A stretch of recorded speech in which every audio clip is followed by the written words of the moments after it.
দিল্লি থেকে, মিরপুর থেকে, গুলশান থেকে, ঢাকায় সবাই।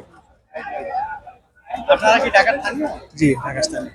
যতগুলো মানুষ ইন্টারভিউ নিলাম আজকে সব ঢাকার, বললাম না। ঢাকায় তো ঈদের সময় শুধু ঢাকার মানুষই থাকে, বাকিরা তো বাড়িতে অলরেডি চলে গেছে, এই কারণে আর কি। তো আপনারা এবারের ঈদের যে বাজারটা করুন কেমন দেখতেছেন? আলহামদুলিল্লাহ, প্রথমে আসলে বাজার খুব উঠানামা করতেছিল আর কি।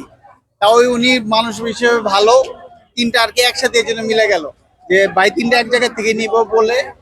ওনার সাথে মনের মিল হয়েছে, মনের মিল না হইলে আসলে গরু কিনা যায় না, নিজেকে থাকতে হয়, তকদিরে থাকতে হয় এই। গরুর দাম বেশি দেখতেছেন না কম দেখতেছেন? এটা আসলে বলা যায় না, বুঝছেন, ফ্লাকচুয়েট করতেছে, কারো কাছে বেশি। কোরবানির জিনিস আমরা আসলে দাম দিয়ে বিবেচনা করা ঠিক হবে না। না, আমরা শুনেছি যে বড় গরুর দাম একটু বেশি। দাম তো বেশি, অনেক বেশি চাচ্ছে। কালকে পর্যন্ত দাম আর একটু কম ছিল, আজকে একটু বেশি চাচ্ছে।